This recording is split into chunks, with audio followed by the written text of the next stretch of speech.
All right.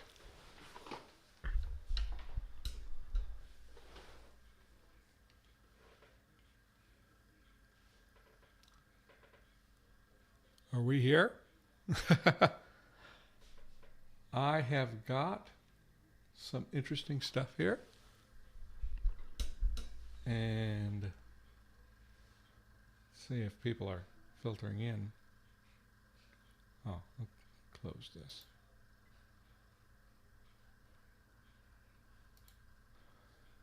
Okay.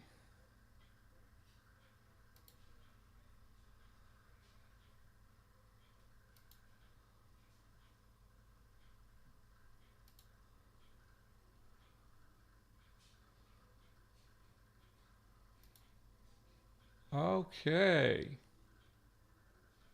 How is that? Let's Hello Magpie, hello Soten. So, starting off here, I'm just going to show you guys something I've been working on. It's you know, the part of the fun of Dungeons and Dragons world building stuff is dice tables, right? So, um, over the course of this series, as I have time to work on it, I'm going to be using gram bank data, and sometimes I'll fall back on walls data to start generating, to start making dice tables for creating a language. So I actually did. I started with the articles. There's two questions right at the start of the gram bank that are pretty easy to convert. Well, it's like four questions here. Like, so you put together the two first questions and you get whether you'll have definite and indefinite articles. And then after that, you can sort of combine that with the before and after the noun. This is all a draft, so I may change things afterwards, but uh, it's been interesting. You have to make some decisions because, like, you could just go through every single feature and calculate percentages and just roll on every feature of Gram Bank. But number one, a lot of features are dependent on each other. So that's gonna that's not gonna make a lot of sense. Sometimes you'll get impossible combinations, and it's just gonna be annoying to resolve. And number two, if I were to ever to publish these tables, the Gram Bank features are really great, but they are made for linguists. And made for pretty advanced linguists because, people use particular theoretical frameworks and such in there. So it would be better to make it a little bit more accessible too. But I don't know if I'm going to roll on articles today because there's, beyond just knowing that articles would exist, I want to know more information. Are people hearing me? I would want to know a little bit more about uh, whether there's gender and case and stuff, and then I can decide whether articles would agree with that. But I did do a little bit of work on nouns, and currently I'm pretty happy with this how the number marking table looks. There's it's a little bit complicated.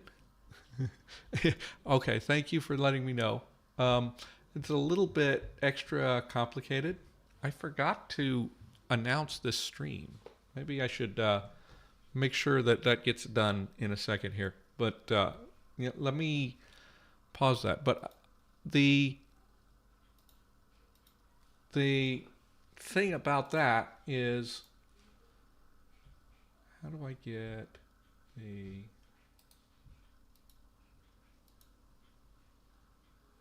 Yeah.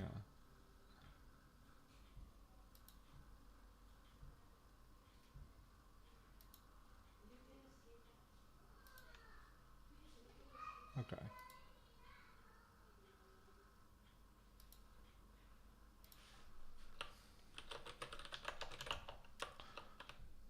But I'm going to do a little bit of rolling and get looking at what nouns might look like, and then we will refine that. Graham Bank doesn't have every single feature that you could have in a language. This is just a true fact. This is not possible, but it can get you started with some things, and my dice tables will end up being the same way. Is, you know, I can't include everything, but I can include some common things and give people a start to jumpstart creativity. Yeah, articles can behave in some fun ways. The main thing is I would want to know things about nouns first, so that I could figure out any agreement.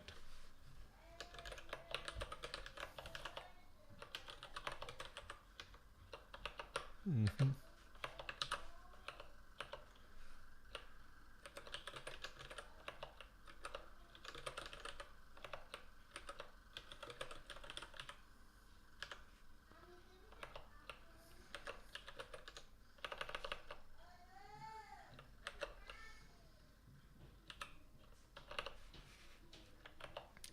But yeah.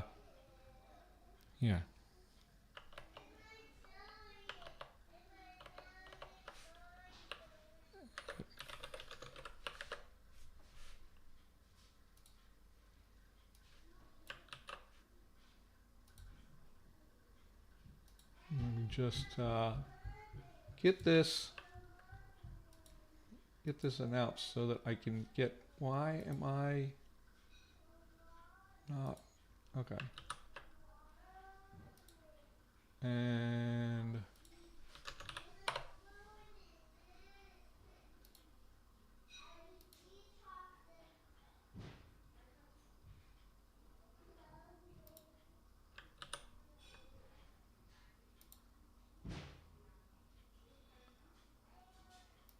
okay, so hopefully we will see some more people trickling in, and we can have a little bit more of a party here. So let me let me go back to my screen with my dice tables, and so we'll take a look. Let's start with number marking. This was pretty straightforward to figure out because of the way that they have number marking. The thing about Graham Bank is that all of the features are kind of like, it's one question. You have a question and the answer yes or no. For the most part, there's some that have more values. And the thing is, you can compare two of them, but you can only compare two of them at once on the interface. If I were a little bit better with Excel or probably more sophisticated software than that, I would get in a place where I could like cross-reference more than two features at once, and then I could probably improve this. But right now, I'm just going with what I can do with that. Again, this is all a draft, but we can definitely say, okay, we can do this initial roll. We can ask, is there going to be any number marking at all, whether it's no number marking, morphological, or a free morpheme where it's like separated, a separate word, or both. because there are some languages that have both, but that is pretty rare. So let's switch to the dice cam and let's get that first dice roll and get to and we'll see how that looks. So let's go to phone and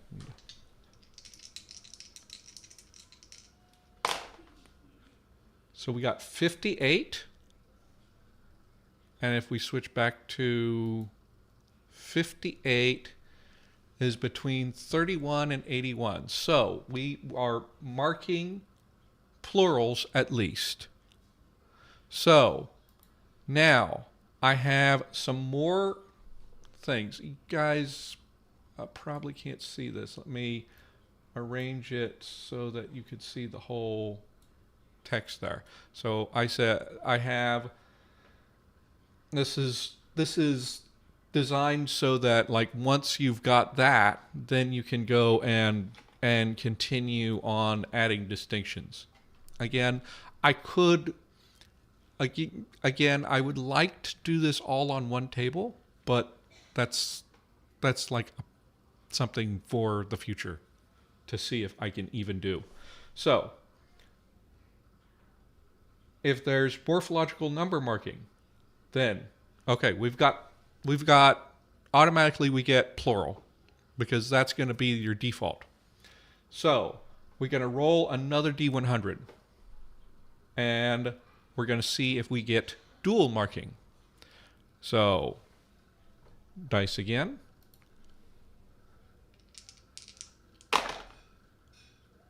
$85. So we're not going to have dual marking. And then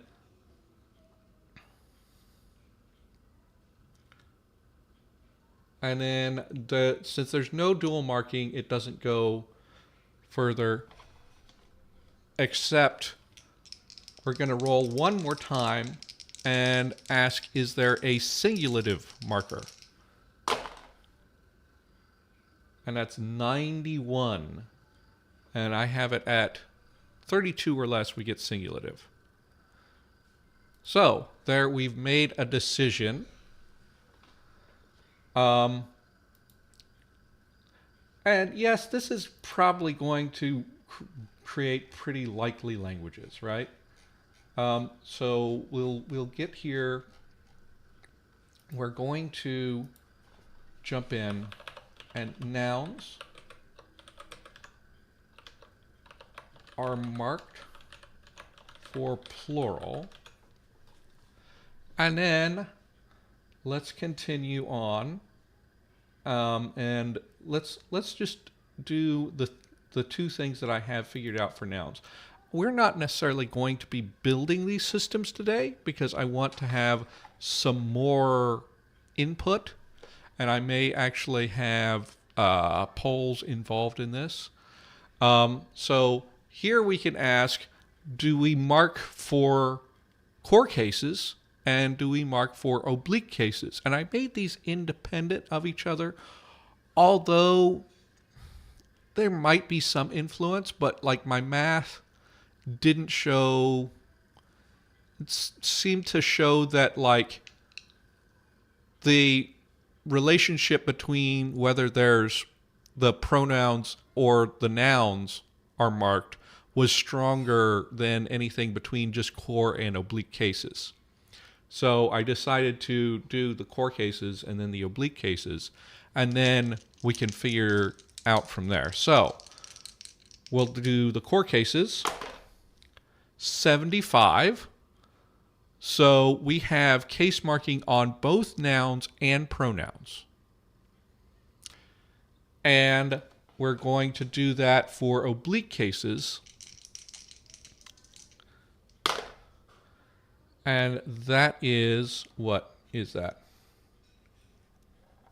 27. That was 27 before I got it. There are no oblique cases marked. So that's going to be an interesting situation. So, yeah, That was 27. Did I roll off camera? That was a silly thing. So here we go. We have got the situation where we've got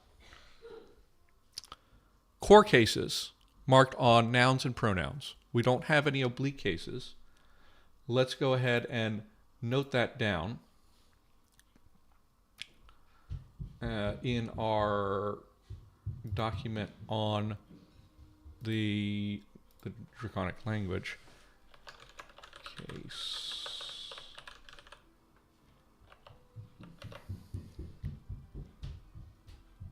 Core cases.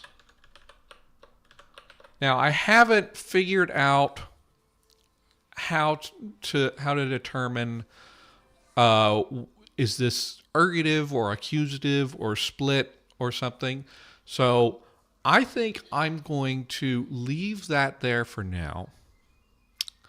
And we are going to, let's actually move this down into another section so that I keep track.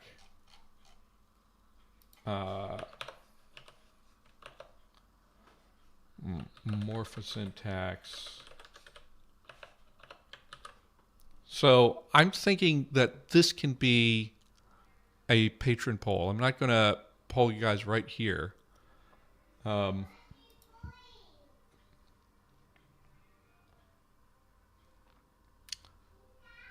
Yeah. Yeah, and so what we'll have is the dice roll is useful here because this has given me a limitation. This is saying, okay, you only have core cases. So oblique functions are probably going to have to go with add positions, right? That's helpful. Then that will mean things for the language that will be relevant to how everything shakes out. Let me take a look at my tables here. That is all that I had figured out for nouns. I'm deciding what I'm going to do about gender for figuring out gender with dice. I'm thinking actually just a straight up dice roll.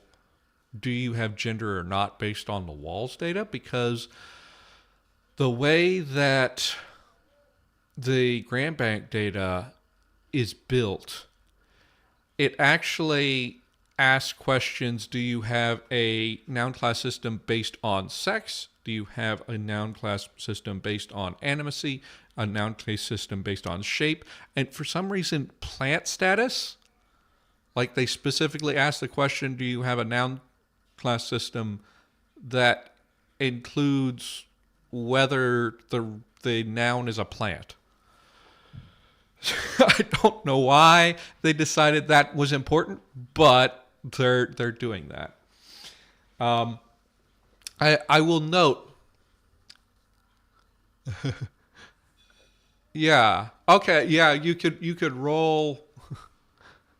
Yeah. You could roll for the number of genders. I don't know. Rolling just a d6 is going to work because you have languages with a ton of noun classes. You have languages with up to like 18. I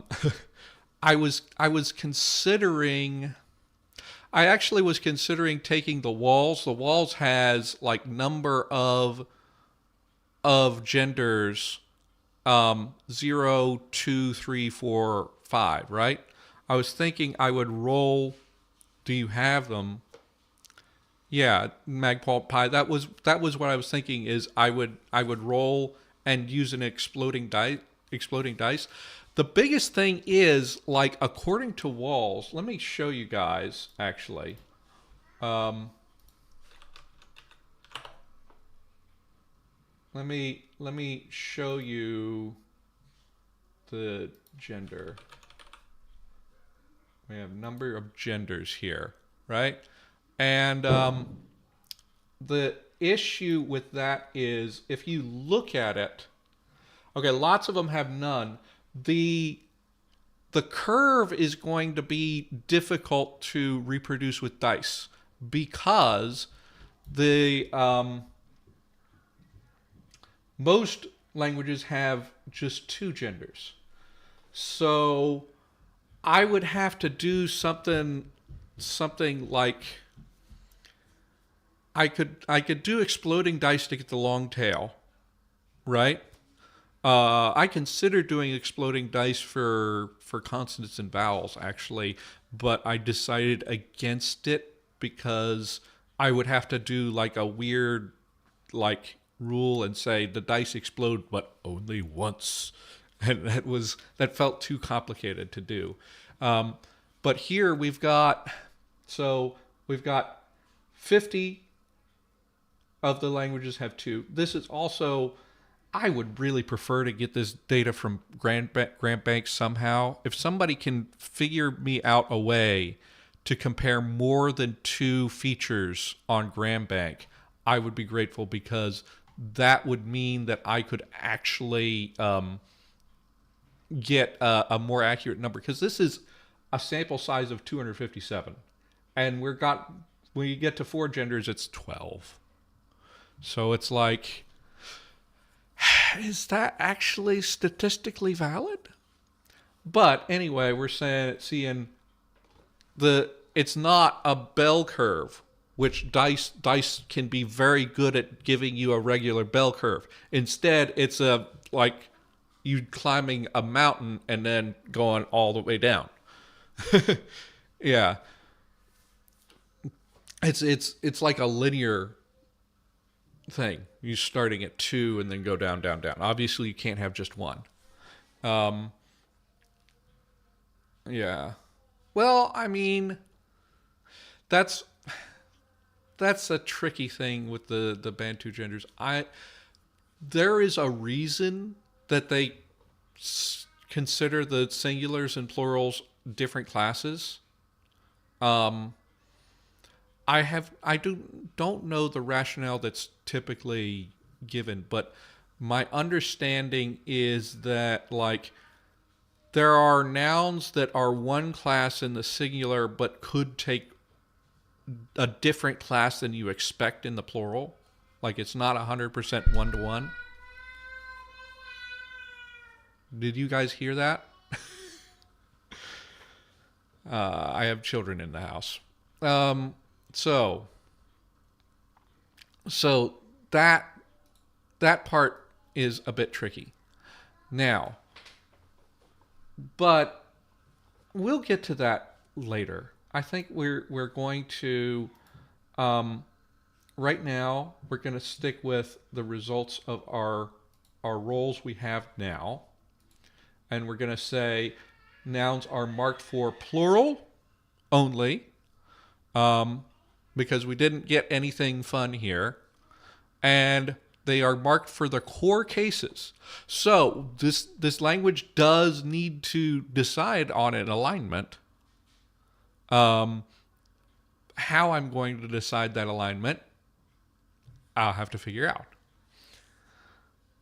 How do dragons classify nouns? This is a bit that I will have to, if we do get any kind of noun classification system, I'm gonna roll. I think my biggest thing is I want to roll for the classification system for whether you have genders or not, and then from there decide what I'm going to do. Because Ken, you ask a very good question. How do dragons classify nouns? If we end up doing that, we have to do some world building stuff with that, because you can't just, because you have to sit here and ask yourself, like, would sex-based classifications make sense for them? Would animacy would probably just make just as much sense to dragons as it would to humans, but dragons might have very different ideas about what is animate. You know, and then if you go into trying to do more classes than that, then you really need to like get into the heads of the dragons, and that is a qualitative process. That is not something I can do with dice. It's gonna. So yes, we're going to figure that out later on. I mostly we're going to deal with that a bit later because I want to figure out what our case marking is going to be. Well, you missed some dice rolls. Oh, that's too bad, Jonathan, but it's always on the channel afterward. Edible and inedible is always fun, considering I'm thinking of dragons as being predatory. And yes, even the metallic dragons, because I'm iffy on alignment. I'm not super fond of alignment. It has to be there in D&D, but like my idea, if I were running a game, would be if I were running a game, I would say alignment is for outsiders and not for players. If you know what I mean. Like you can list an alignment for your player character, but I'm not going to necessarily hold you to things. While I can like say for demons and celestials and devils and stuff, okay, they have a certain nature that fits with like the standard description of the alignment. But anyway, that's beyond everything. I ramble a lot in these, but I guess that's kind of what a live stream is for.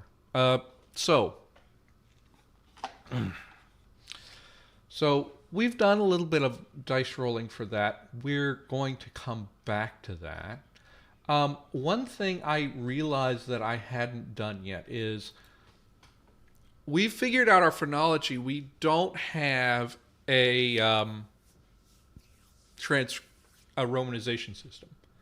So we'd better get on that. Now, for vowels,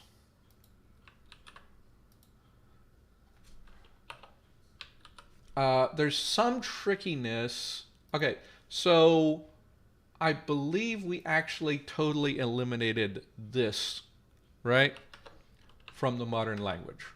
So this is not necessary. So we don't need a character for that. And that's really helpful. So if we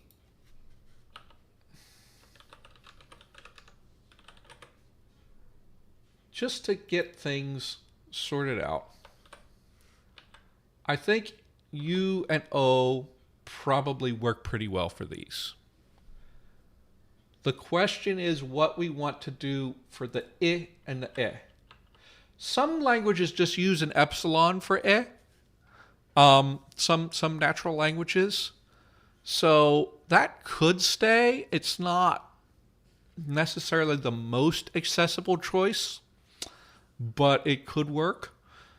The thing is, I'm not having the small cap I in my final. So I need to figure something else out. We have a J.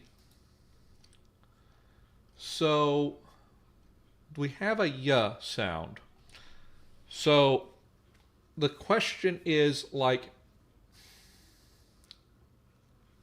and we've actually eliminated all of the, I have to remember to document these things as I go. We've actually eliminated all of these palatalized consonants, right?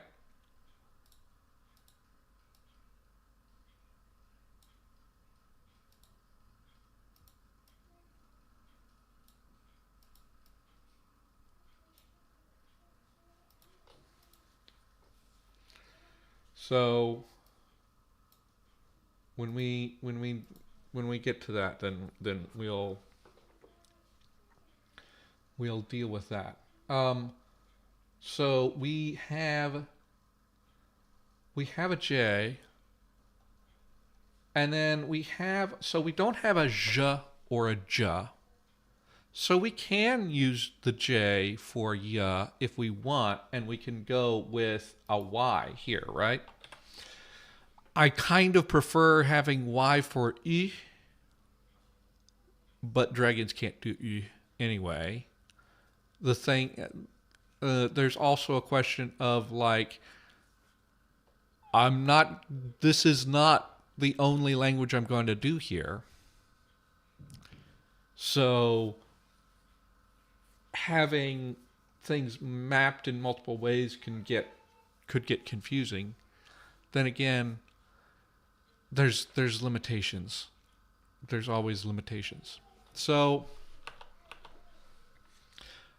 help me brainstorm some different options for what an I would be.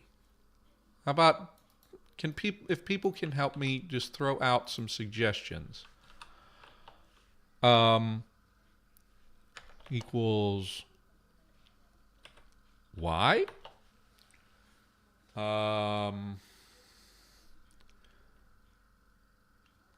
Grave accent.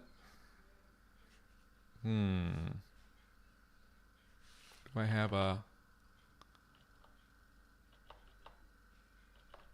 I don't have... Oh, okay. How do I do a grave accent? Usually I use that for a tone.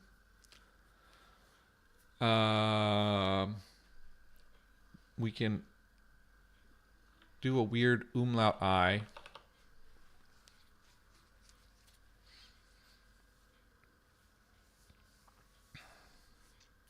Well, Magpie, maybe we can help this way. We can all work on the same problem together. I'm not super fond of using accent marks either, because one of these languages might be a tonal language, but it's a thought to consider.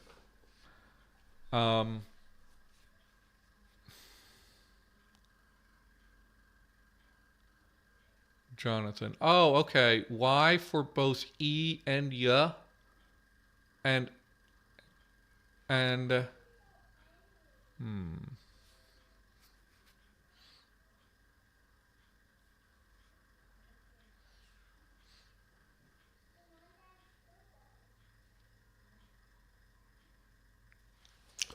okay. So it's gonna require. Okay, so I myself was thinking about that. Lappen, the I umlaut, or I didn't think about I caret. That's an interesting consideration. Yeah.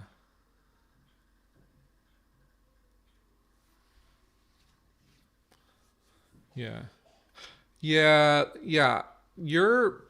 Jonathan, your option definitely works better if E and Y are allophones. What is that, the dotless I?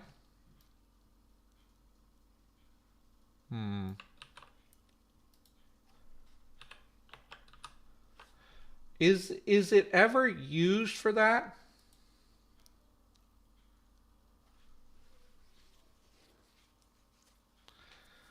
Oh, double letters.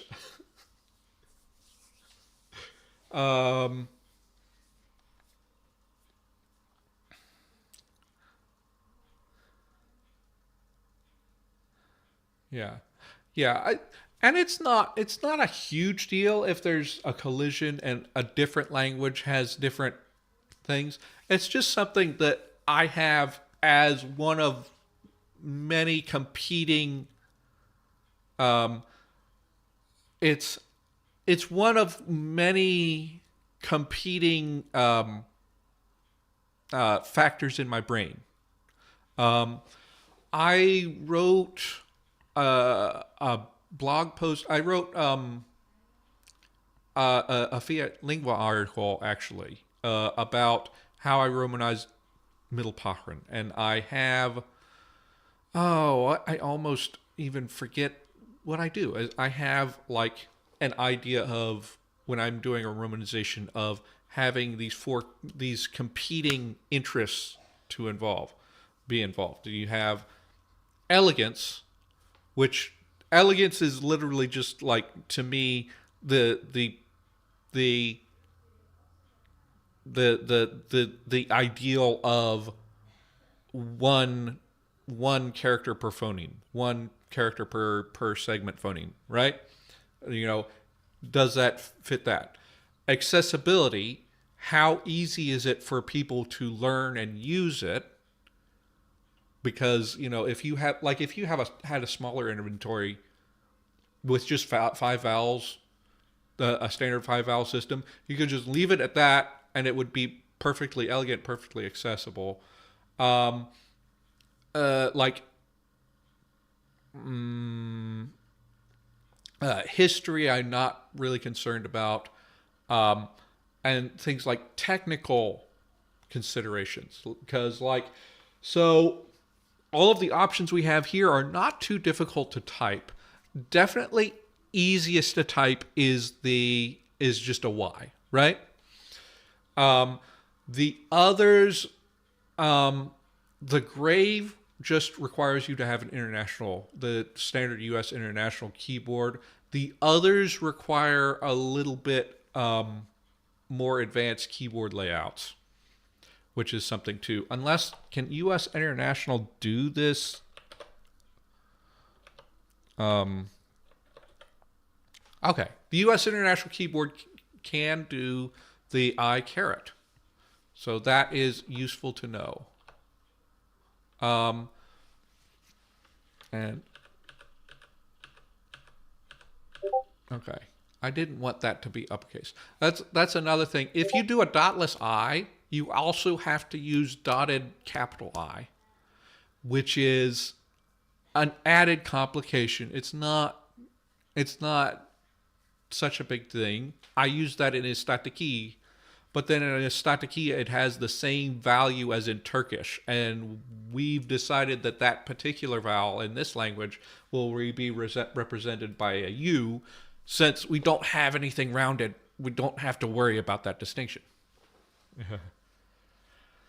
Yeah. Well, I don't use a Mac. I don't think about the Mac because I don't use a Mac. But yeah, that's nice. That's nice to have. But so istatiki has dotted and dotless I, but we have that. I think I'm going to eliminate that just on that, because if I don't need it for the sound it represents in Turkish, then I don't really want to use dotted or dotless I, because I don't want to fool with the capital dotted I right this minute. So we are going to eliminate that option. Well, Control Z. We'll eliminate this. I am going. I won't do the double I versus single I. I with an umlaut is kind of interesting to me. We can also always consider marking the E versus the I.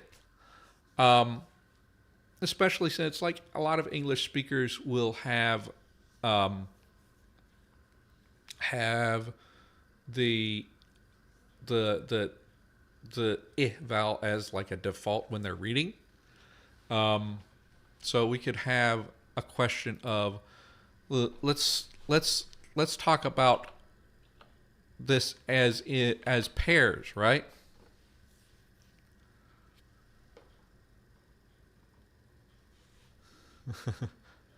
So we have we'll do the I slash I distinction, right?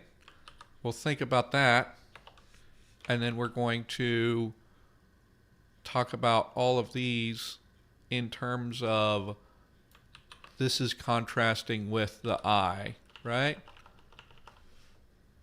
I, Y, plain I, grave I, plain I, umlaut I, plain I, caret I.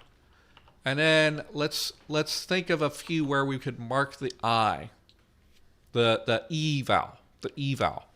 So E versus I, we could do an acute accent versus no accent.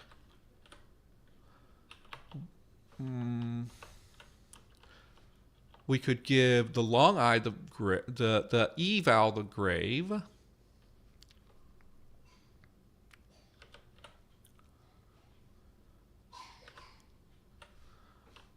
And we could, here's getting into possibly getting us in trouble in the future. We could have, how do I type a macron? Let me just, I macron.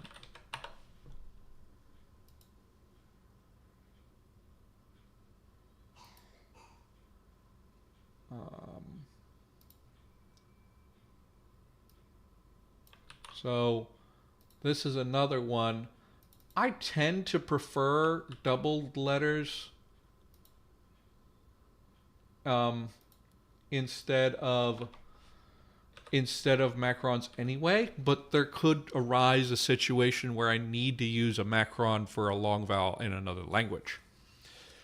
On the other hand, this is handy in the case where English speakers are involved, and we're and they're thinking of long vowels in the English mode, and they might think of E as a long vowel and it as a short vowel. Although that might actually, saying that out loud, I think, no. If they do that, they're going to misread it as I, aren't they? So that, yeah, I think there's too many problems with that one. So I'm going to, I'm looking, I was looking at my OBS screen while doing that on my Word screen. Okay, so that solution to double E. We are not doing a double E. Double E actually gets you an accessibility issue the other way, because lots of people will be familiar with languages that where the I is always pronounced E, right? Lots of English speakers will be familiar with those because they speak Spanish or French, right? But linguistically sophisticated people are going to look at the double E and like, oh, is that long A? And sure, those people will probably read the pronunciation guide and then look at think, oh, okay, that makes sense. But then they're just going to think I'm dumb. I think I don't like graves. I think I'm going to eliminate grave. Accent.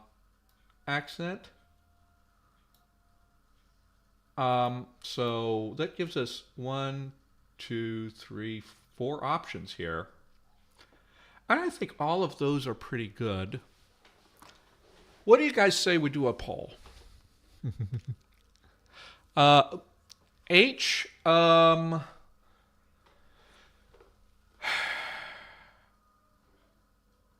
you know, I'm usually more for diacritics than for that's an aesthetic thing. I usually prefer diacritics to digraphs. We don't technically need H, but we could probably use it for H, right?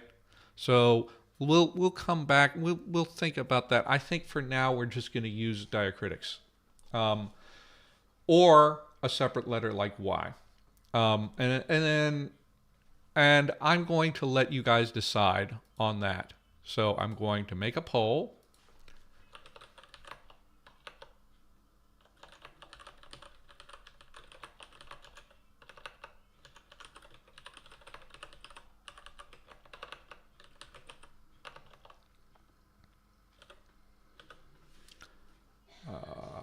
Yeah.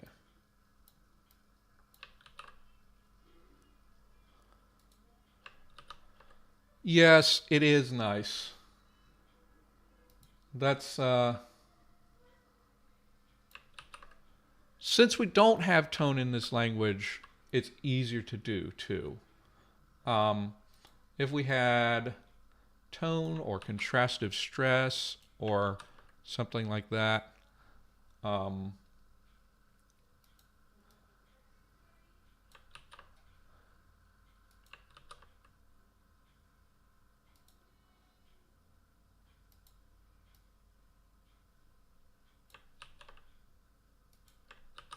okay, I've got all 4 options. We're going to start this poll. And you guys decide for me how we're going to represent the I vowel, or the difference between the E and the I. And then we'll go take a look. I'm going to hide this so that you guys can actually do a blind poll while I'm looking at the results. Let me move this out of the way and bring up my thingy to see how many people are actually on.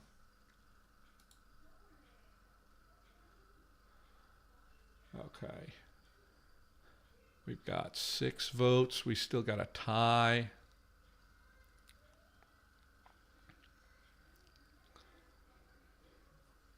Okay.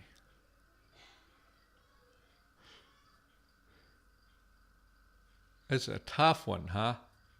I may need to do a runoff.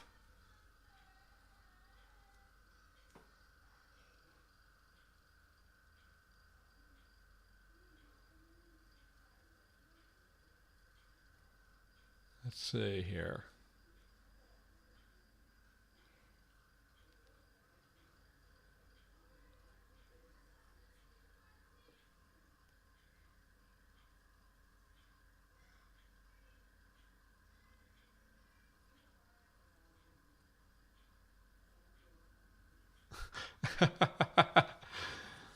Oh my. Okay.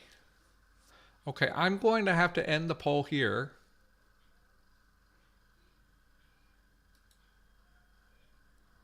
We ended up with 7 votes, and we got a 3-way tie.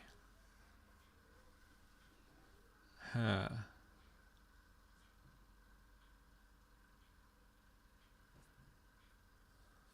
Okay, here's what I'm going to do. I'm going to do a runoff poll, and we will do.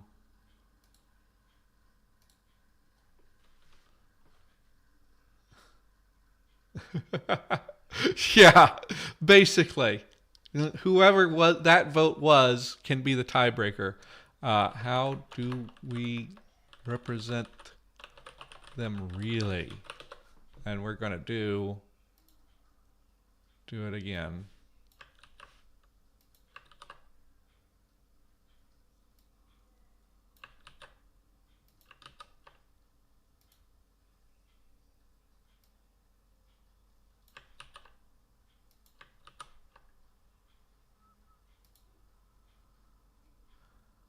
Okay, come on. Let's do one more time.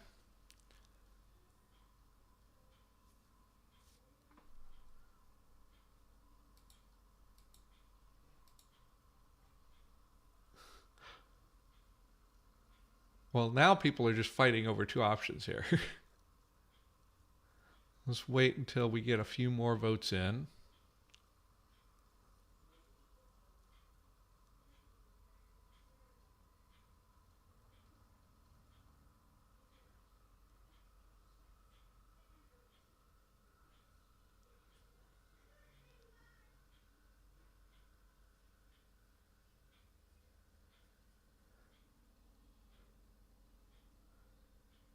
Those aren't the three that were tied?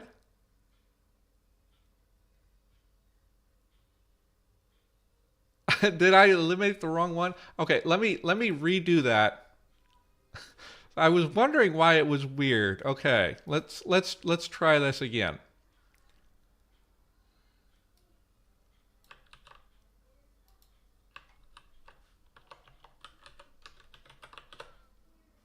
Okay, so 28% for I and Y. Percent for and 20% for this one. Okay.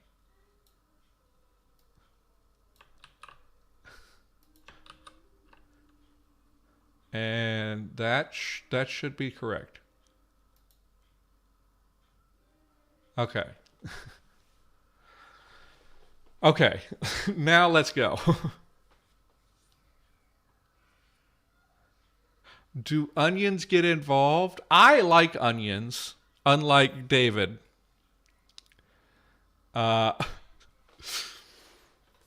So, but I have a story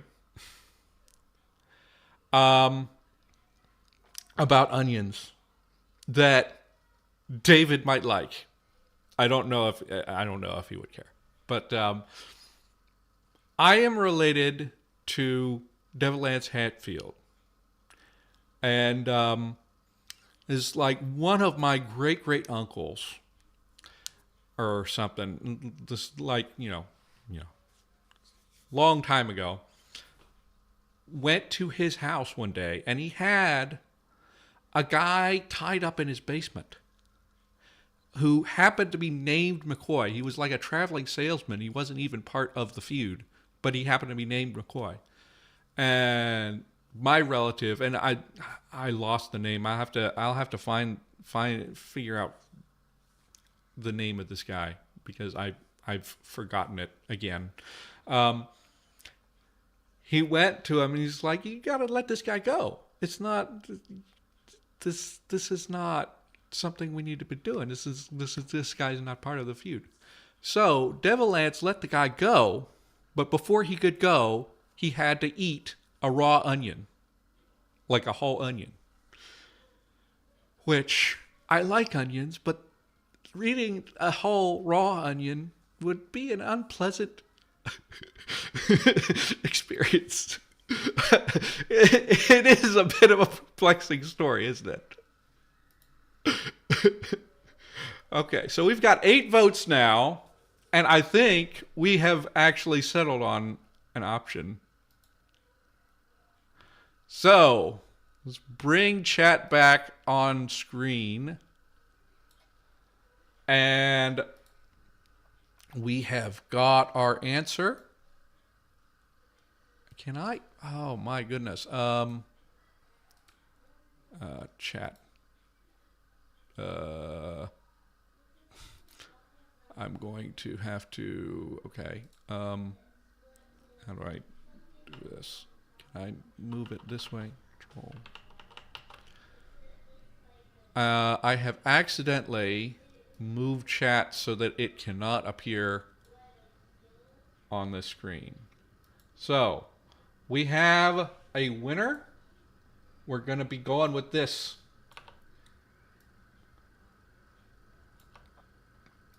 Okay, so in the romanization, we've got this. This also means that we have a nice handy option for this, right? We can just go with that for e. And let me make sure that the chat is visible here.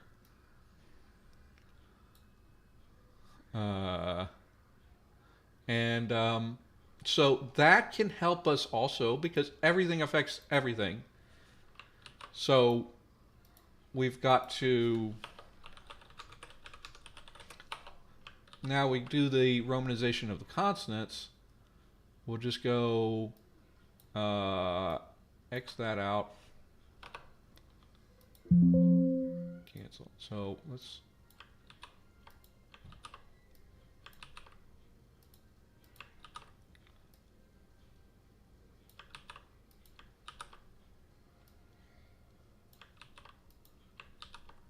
right, okay, and then we can delete this row.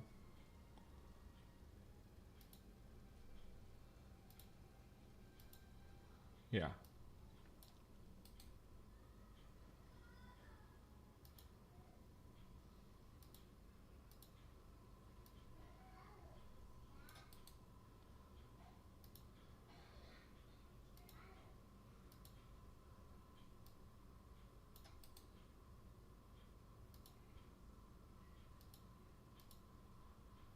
Okay. And then we can have an apostrophe for glottal stop. Did it turn it into an okina? Okay. And we've got a lot of options that we can easily get. So my go-to when this is part of my I set a rule that I'm not going to have three-way distinctions is that in laryngeal is that I can do this trick b b d g. It's not capital.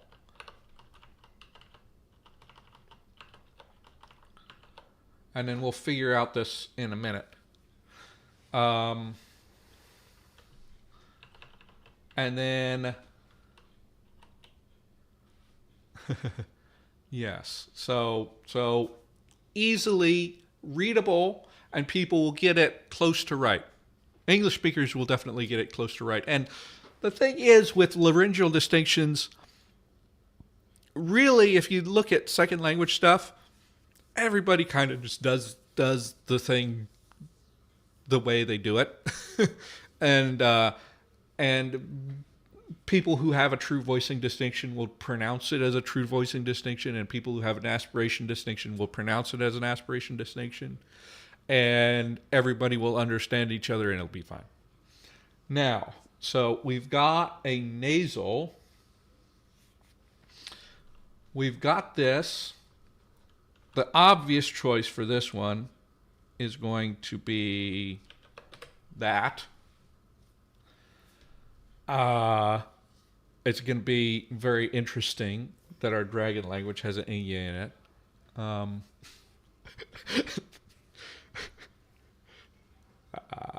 I think the many-eyed O. What is the name of that even? But I don't remember the names of all the Cyrillic characters. But the many-eyed O, I think we will save that for maybe celestial, or maybe, is there a language for the? Is there a language for all the aberrations? Because that would fit. Yeah, multiocular O. Yeah. Now, here's the thing. Well, since we've not done Y for a vowel, we can just do Y for this, and that's fine and handy and easy. This will just be R, and just tell people the R's are trilled. Ra.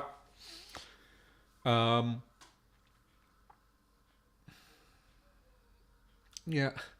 NH. So I think that Enya is more recognizable than the NH.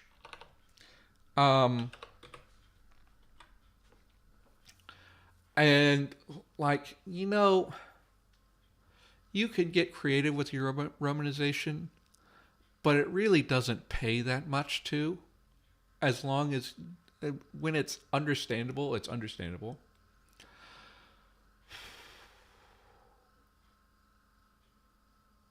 Deep speech. Now, here's the thing. Now we can be cute, and we can have how do you like a hot check or something like that. This is going to be F.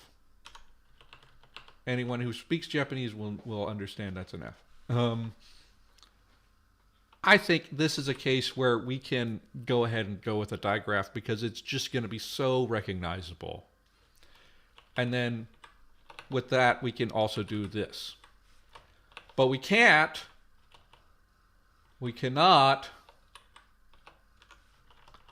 do ZH here because everybody's going to say, everybody except for people who are way too into Chinese are going to say zhe.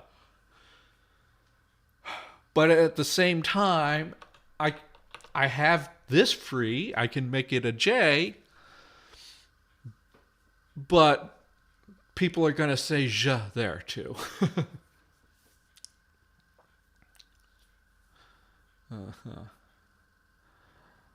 Yeah. And yeah, or and the NY would work fine because I don't have that.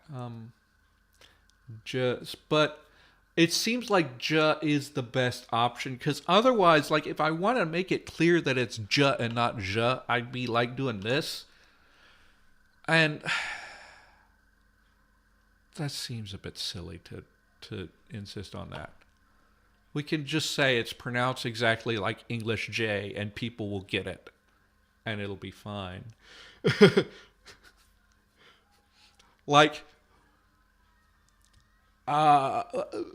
some people will get it right. Basically, like,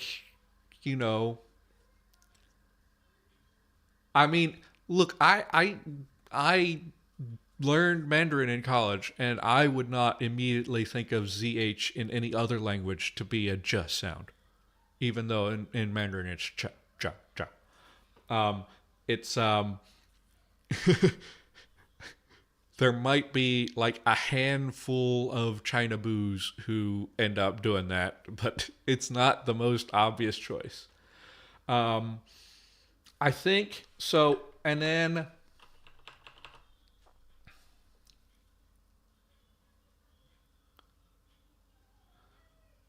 so there's two options here. We've got just an H or a KH. So KH will be clearer to people, and people will pronounce it correctly more often. But H is probably fine, and we're not going to worry about it. And it's not going to be such a big deal. I think the biggest question is, given our phonotactics, can we ever end up with a situation where we have an S and an H together?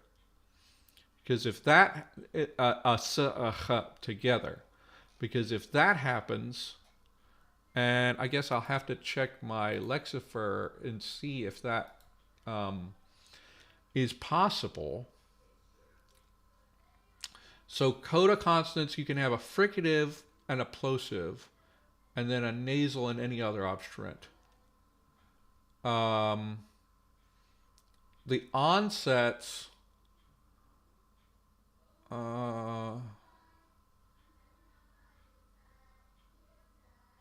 nasal obstruent. Is that nasal? Okay, nasals, obstruents, or R and R. So, no, we don't have to worry about that. So I think that the probably we can get away with just making it an H. And that will have an added benefit, I think, of making it that. So here's the arguments.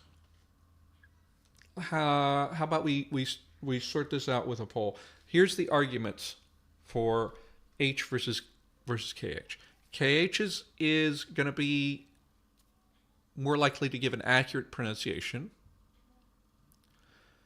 and it's it's because it's very common. H is going to be is simpler, and we don't necessarily need that accurate pronunciation because we don't contrast h and h,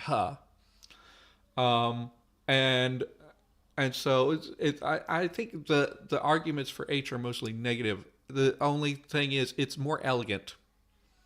So this is an accessibility versus elegance, where the accessibility is not too strong for me. But let me ask you guys what your preference is, and we're going to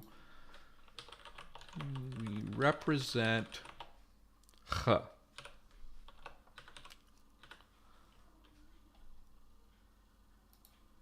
And we will have, is it going to be H or KH? And I will start that poll, and you guys can figure that out. Okay, so we've got people voting. All right. I'm just going to pull up the thing so I know how many people are watching.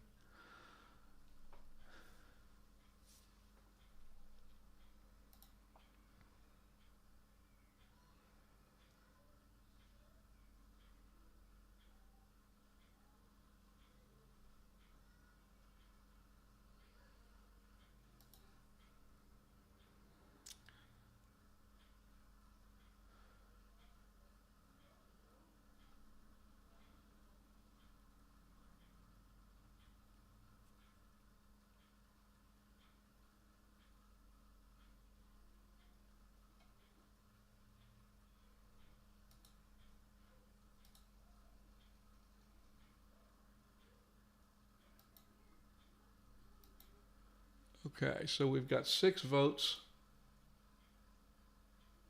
Okay. And then we're going to bring this up and switch over, and we're going to end this poll.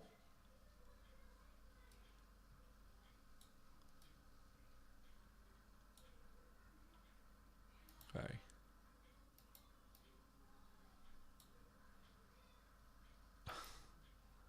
And we switch over back to here, and the results are in. We're gonna do with KH.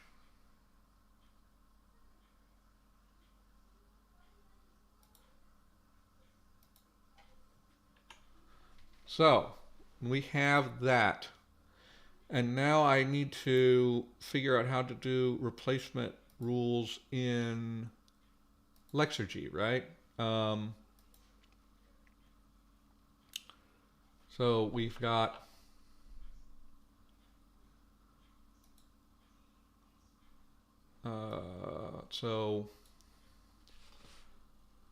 okay.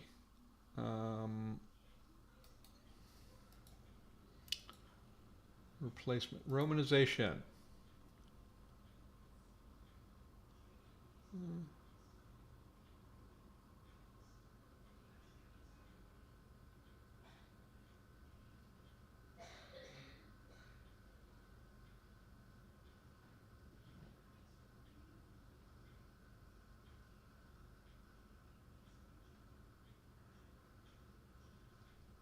Yeah. So that's probably, and so that's just something that I have to do through the whole, go through all of them. I think that's probably something I will do later off camera because you guys don't want to watch me input a dozen little romanization rules in my thing, and test them and find out that I'm doing it wrong. Uh, I'm keeping schwa where it as it is, just because I don't know. Is there an easy way to type schwa? If there's not an easy way to type schwa, then maybe. But I think that I've seen schwa used. Um, we could do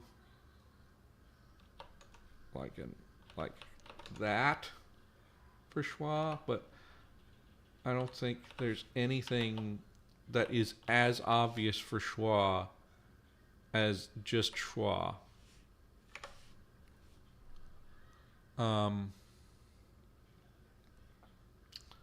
So I can consider changing that in the future, but that's what I'm going to do for now.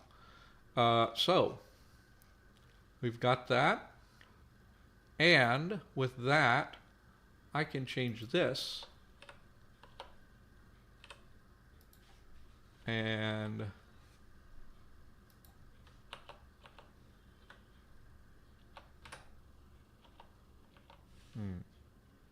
why is that? Ga. Do I have to escape that or something?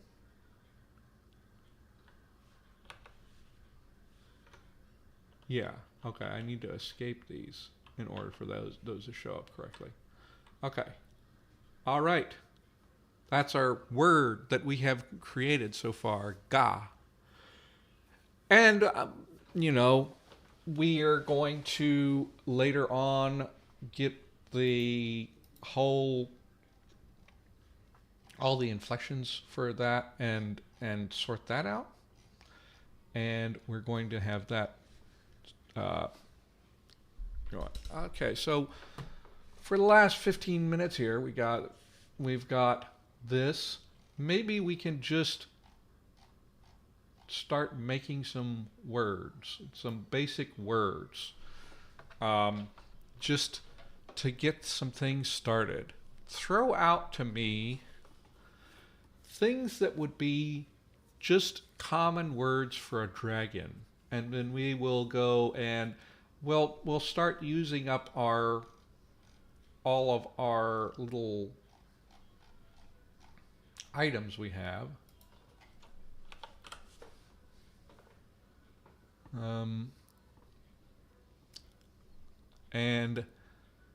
And see how many we can get. So what are some good basic words for dragons?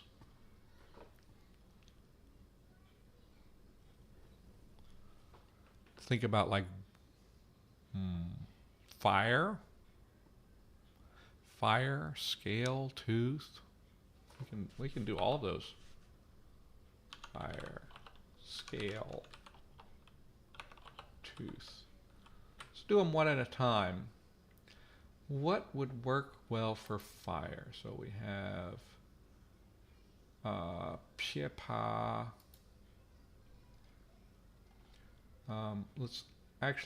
Let's look at the lexergy. We apply that. So pepa, uketh,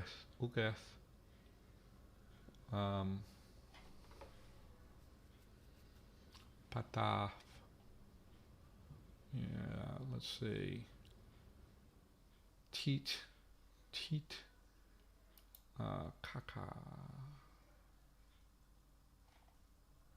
I think something with a P in it.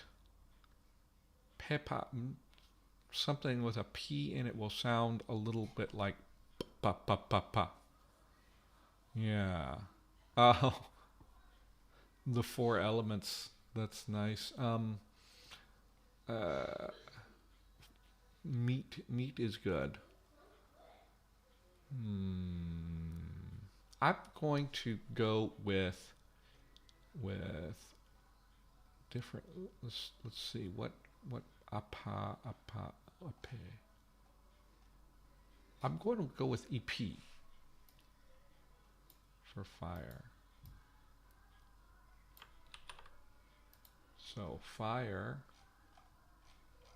and that is down here. Not EB, not EB. We're going with EP. So that became fire, and write it in our romanization.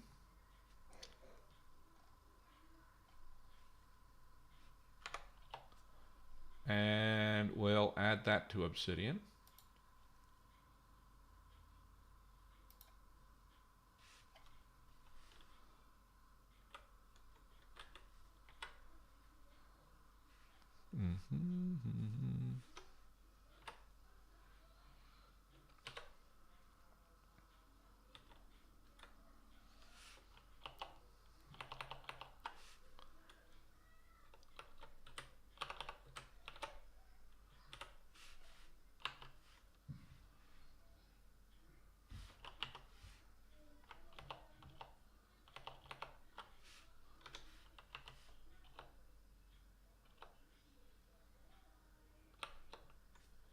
How am I formatting this? Okay, etymology comes before pronunciation.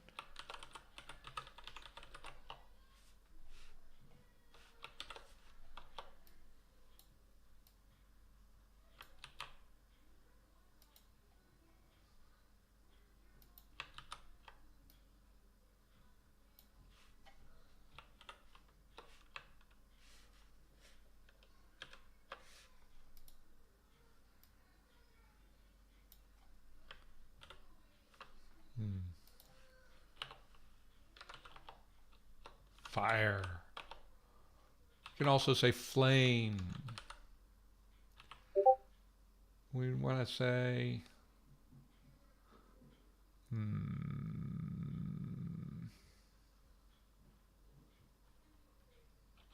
fire breath as a separate, but of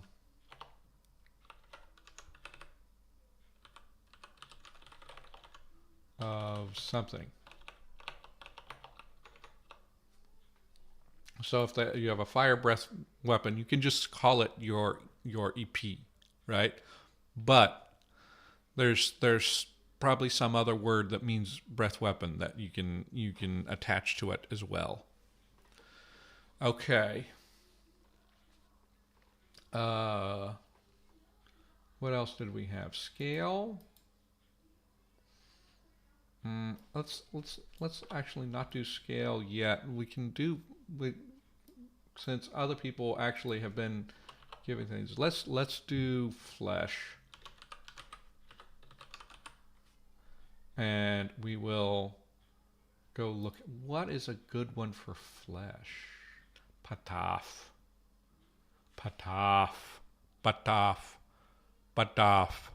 That's right. Got to remember. It's badaf.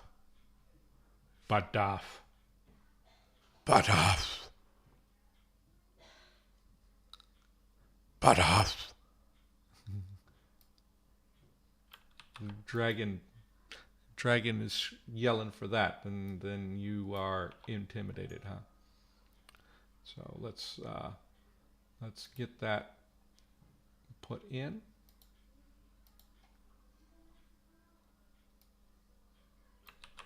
And that one didn't change.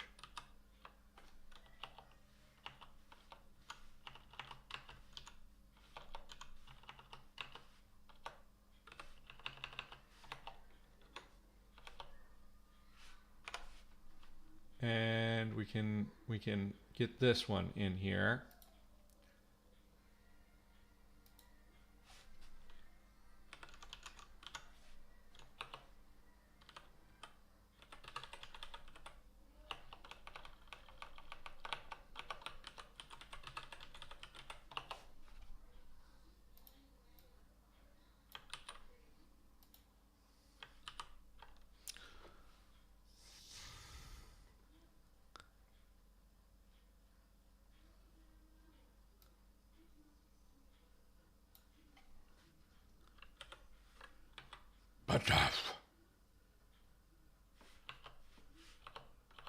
And we can say this is flesh, meat.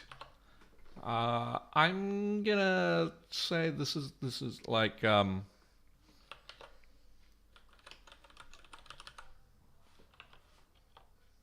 smaller.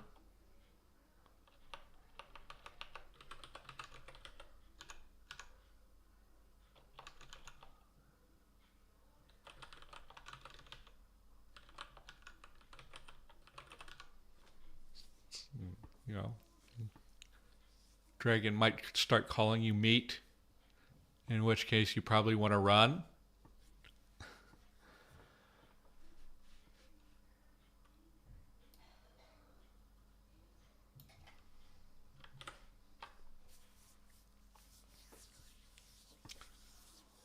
And let's do one more. Water, sky, air, earth. Sky slash air. That's an interesting thing.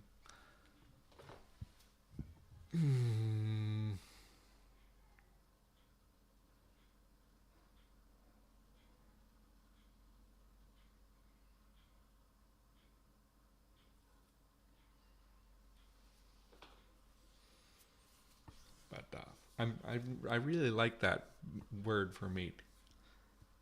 I imagine a dragon also like adding an extra like flare of smoke with the but off and blowing out smoke or electricity or whatever their breath weapon is while they say it.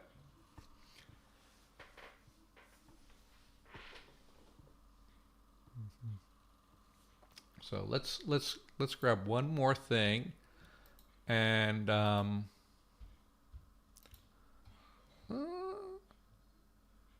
me get a word for the sky. We'll go get a word for the sky. Yeah, well, we talked about edible versus inedible being a basis for noun classes. Let's go get a word for sky. Begu for sky? Begu? Begu? Begu? Begu. Begu. Begu. Begu. Or buh. I need to be looking at my lexergy because some of these actually change. So begu didn't change, but like biff, biff becomes buff. Buff. That's not a good word for sky. Kiche.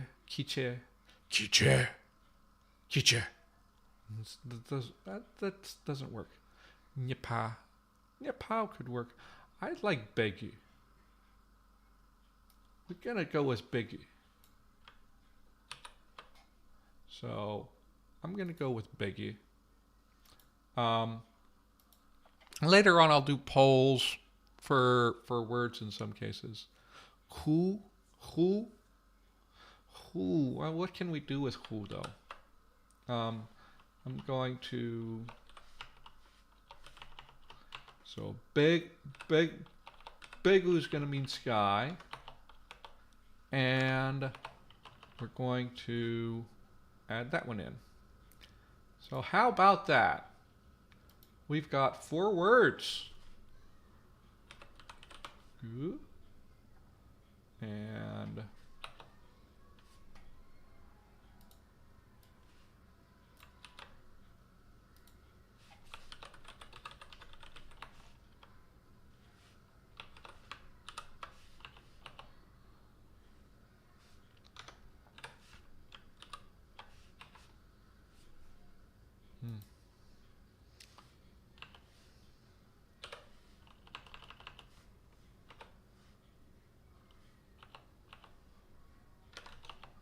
sky.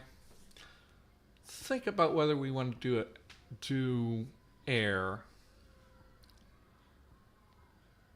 A metonymy with heaven is iffy depending on what you choose in terms of how the cosmology works. Because I think it depends on your world building. My idea for world building is maybe like the dragons did come from another plane. Maybe they came through the Great Dream, which is what I would call the astral plane. And maybe they have an awareness of that structure. But we could think about that in the future. There's a lot to be considering. All right, so I think that is all that I really have time for. I'm just going to be going to 5 today because we got another little trick-or-treat thingy.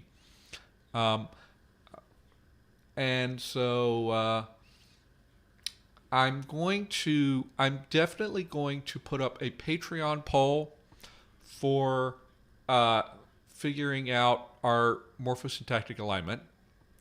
So whether we're going to go with nominative accusative, ergative absolutive, or some sort of a split system. And also, you can find this document if you pledge at the $5 level. You can get this document. You will also have the dice tables here, and you will actually have an Excel spreadsheet that I am using to make these dice tables. And also, I have 2 episodes up for early access. They're going to come out Monday and Tuesday on the channel and on the podcast feed for everybody for free. But if you want to watch them early, I have an interview with Mark Okrand, and I have a breakdown of if you saw about that one paper that was posted to the archive about ChatGPT making languages, and do they follow Zipf's law? Well, yes, they do, but they're not languages. Spoiler. But you can see both of those right now, or you can if you go to the Patreon and pledge. So check that out if you want. Or, everything does come out for free eventually. And, all my episodes do. This stuff, I don't know what I'm going to do with it when I'm done. We'll see. We'll see how that works. But thanks everybody who watched and participated. I'm glad to have people on, and I'm going to say happy conlanging.